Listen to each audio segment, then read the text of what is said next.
সুবহানাল্লাহ। আল্লাহর পয়গম্বর হাদিসের মধ্যে বলেন, আনাস রাদিয়াল্লাহু তাআলা আনহু থেকে হাদিসটি বর্ণিত, عن أنس رضي الله تعالى عنه قال قال رسول الله صلى الله عليه وسلم। আনাস রাদিয়াল্লাহু তাআলা আনহু হাদিস বর্ণনা করেন, পয়গম্বর বলেছেন, قال النبي صلى الله عليه وسلم لا يؤمن أحدكم حتى أكون أحب إليه من والده وولده والناس أجمعين।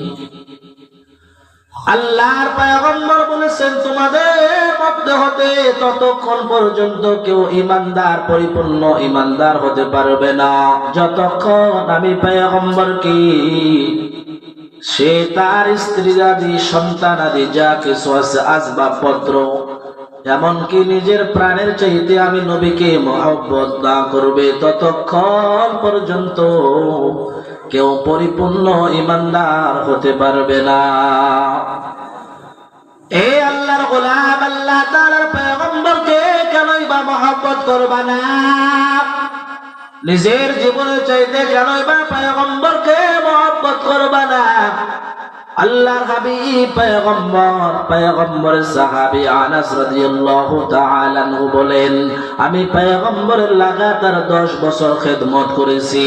10 বছরের মধ্যে পয়গম্বর আমাকে কোনোদিন বলে নাই, ও আনাস যাও, এই কাজটা তুমি কেন করলে? হে আনাস, এই কাজের মধ্যে কেনই বা তোমার ভুল হয়ে গেল? আল্লাহর পয়গম্বরের চরিত্রটা এত সুন্দর, পয়গম্বর কোনোদিন আমাকে ধমক দেয় নাই। আনাস রাদিয়াল্লাহু তাআলা আনহু বলেন, আমি ছিলাম পয়গম্বরের খাদেম। আনাস রাদিয়াল্লাহু তাআলা আনহু পয়গম্বরের কেমন করে খাদেম হলেন? পয়গম্বরের কাছে আনাস রাদিয়াল্লাহু তাআলা আনহুর মা, আনাস রাদিয়াল্লাহু তাআলা আনহুর বয়স যখন কম, অল্প বয়সে পয়গম্বরের কাছে নিয়ে আসলেন।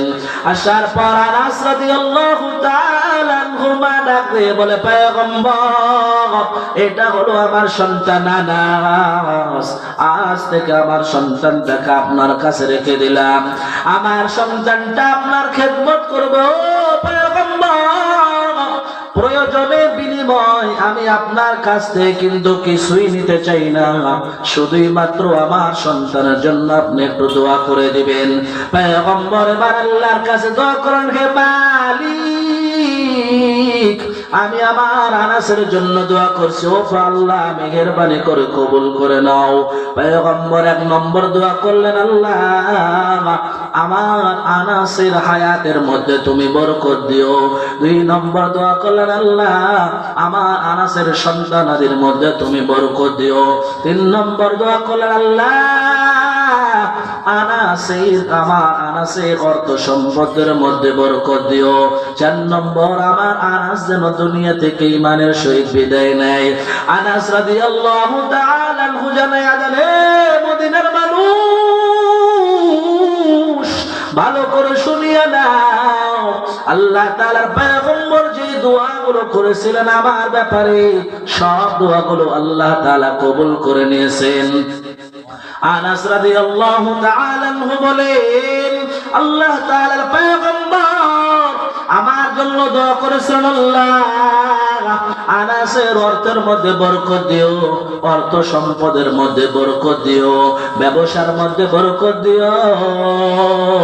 আনাস রাদিয়াল্লাহু তাআলা আনহু বলেন, মদিনার মানুষের খেজুরের গাছের মধ্যে বছরে 1 বার খেজুর আসে, আর নবীজির দোয়ার বদলে আমি আনাসের খেজুর গাছের মধ্যে 2 বার করে খেজুর আসে। সুবহানাল্লাহ। আনাস রাদিয়াল্লাহু তাআলা আনহুর বয়স 100-র অধিক বয়স। আনাস রাদিয়াল্লাহু তাআলা আনহু তার সন্তানাদি 100-র উপরে, সন্তানাদি নাতিপুতি 100-র উপরে হয়ে গিয়েছে, সে তিনি দেখেছেন। আনাস রাদিয়াল্লাহু তাআলা আনহু বলেন 4 নম্বরটাও আল্লাহর কাছে আল্লাহ তাআলা পয়গম্বরের দোয়াটা কবুল করে নিয়েছেন। আমি আশা রাখি ইনশাআল্লাহ আমি আনাস ইমানের সহিত দুনিয়া থেকে বিদায় নিয়ে যাব। যে আনাস লাগাতার পয়গম্বরের 10 বছর খেদমত করেছে, আল্লাহ তাআলার হাবিব আনাস রাদিয়াল্লাহু তাআলা আনহু বলেন একবার পয়গম্বর আমাকে একটা কাজে পাঠিয়ে দিলেন, আনাস যাও অমুক কাজে তুমি যাও, অমুকের কাছ থেকে অমুক জিনিসটা আমাকে এনে দাও। আনাস রাদিয়াল্লাহু তাআলা আনহু বলেন আমি যখন রওনা দিলাম পথিমধ্যে গিয়ে দেখি কিছু শিশু খেলাধুলা নিয়ে ব্যস্ত আছে। আমি ছোট মানুষ হওয়ার কারণে আমিও তাদের খেলাধুলায় ব্যস্ত হয়ে গেলাম। আমিও খেলাধুলাগুলো দেখতে আরম্ভ করে দিলাম। আমাকে পয়গম্বর যেই কাজে পাঠাইছিলেন ওটা আমি ভুলে গেলাম। এমন অবস্থায় হঠাৎ পয়গম্বর আমার পিছন দিক থেকে এসে আমার পিঠে হাত দিয়ে বললেন, ওগো আনাস কি ব্যাপার, আমি না তোমাকে একটা কাজে পাঠাইছিলাম, তুমি কি ভুলে গিয়েছো নাকি? আনাস রাদিয়াল্লাহু তাআলা আনহু বলেন পয়গম্বর তখনও আমাকে ধমক দেয় নাই। আল্লাহর পয়গম্বর আস্তে করে আদরের সহিত মায়া ভরা দিলে আমি আনাসের পিঠে হাত দিয়ে বলি, আনাস রে কি ব্যাপার, আমি না তোমারে কাজে পাঠাইছিলাম, তুমি কি ভুলে গিয়েছো নাকি? আল্লাহর পয়গম্বর এত সুন্দর চরিত্রওয়ালা পয়গম্বর ছিলেন। আল্লাহর পয়গম্বর আখলাক চরিত্র কেমন ছিল? একজন মানুষ দোকানদারের কাছে চলে গেল, যাওয়ার পর দোকানদারের সাথে লোকটার কাজিয়া গন্ডগোল হয়ে গেল, বিবাদ সৃষ্টি হয়ে গেল। হঠাৎ দোকানদার লোকটাকে আঘাত করলো।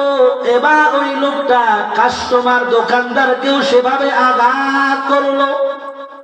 দ্বিতীয় নম্বর একটা লোক দোকানদারের কাছে আসলো, দোকানদারের সাথে তারও বিবাদ সৃষ্টি হয়ে গেল। দোকানদার তাকে আঘাত করলো, লোকটা দোকানদারকে আঘাত না করে চলে গেল। তৃতীয় একটা লোক দোকানদারের কাছে আসলো, দোকানদারের সাথে বিবাদ সৃষ্টি হয়ে গেল। দোকানদার এবার ওই লোকটাকে আঘাত করলে লোকটা দোকানদারকে আঘাত না করে দোকানদার হাতটা ধরে বলতেছে, ও ভাইজান আপনি যে আপনার হাত দিয়ে আমাকে আঘাত করলেন, আপনার হাতে কি ব্যথা লাগছে নাকি? ঠিক পয়গম্বরের চরিত্রটাও এমন ছিল। পয়গম্বর কাউকে তো আঘাত কোনোদিন করেন নাই। পয়গম্বরকে কেউ আঘাত করলে পয়গম্বর তার হাতটা ধরে বলে, বাবা তুমি যে হাত দ্বারা আমাকে আঘাত করলাম, বলো বলো বলো তোমার হাতে কি তুমি ব্যথা পাইছো নাকি?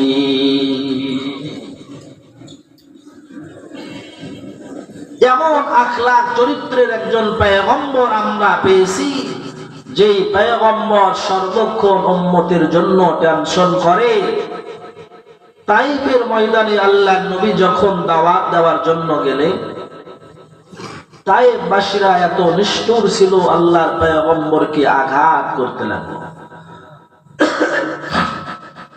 যায়েদ ইবনে হারেসা রাদিয়াল্লাহু তাআলা আনহু বলেন আমি ছিলাম পয়গম্বরের সফর সঙ্গী। তাইফবাসীকে পয়গম্বর তাইফবাসীর কাছে গিয়ে দাওয়াত দিলেন, ও তাইফবাসীরা তোমরা যে পথে আসো, আসো আসো আসো আল্লাহ তাআলার পথে চলে আসো। আমি নবীকে তোমরা সত্য নবী বলে স্বীকার করো, আমার উপর ঈমান আনো। কিন্তু তাইফবাসী এত নিষ্ঠুর,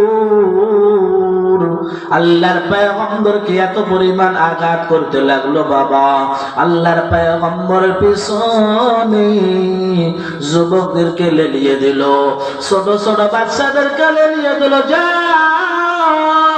ওই লোকটা একটা পাগল, লোকটাকে আঘাত করো।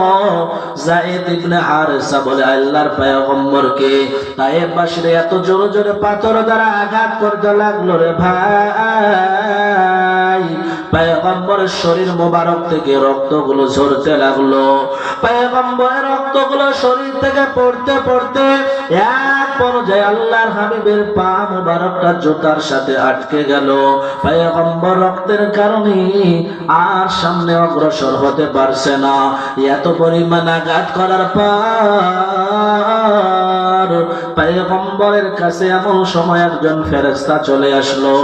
আসার পর ডাক দিয়ে বলে, পয়গম্বর, আমি হলাম পাহাড়ের দায়িত্বশীল ফেরেশতা। বলুন, আপনি যদি অর্ডার দেন তাহলে আমি পাহাড়টাকে নিয়ে তায়েফবাসীর উপর ফেলে দিতে চাই। পয়গম্বর ডাক দিয়ে বলেন, না না, আল্লাহ তাআলা আমাকে দুনিয়াবাসীর জন্য রহমত স্বরূপ পাঠাইছেন। যেই আল্লাহ আমাকে দুনিয়াবাসীর জন্য রহমত স্বরূপ পাঠাইলেন, ও আল্লাহ তাআলা আমাকে দুনিয়াবাসীর জন্য রহমত স্বরূপ পাঠাইছেন, আমি কেমন করে আমার এই উম্মতের জন্য বদদুয়া করি? না না, তাদেরকে আঘাত করার প্রয়োজন নাই। হতে পারে তাদের পরবর্তী নতুন যারা আসবে, পরবর্তী প্রজন্ম আমি নবীর উপর ঈমান আনবে, অতএব তাদের আঘাত করার প্রয়োজন নাই।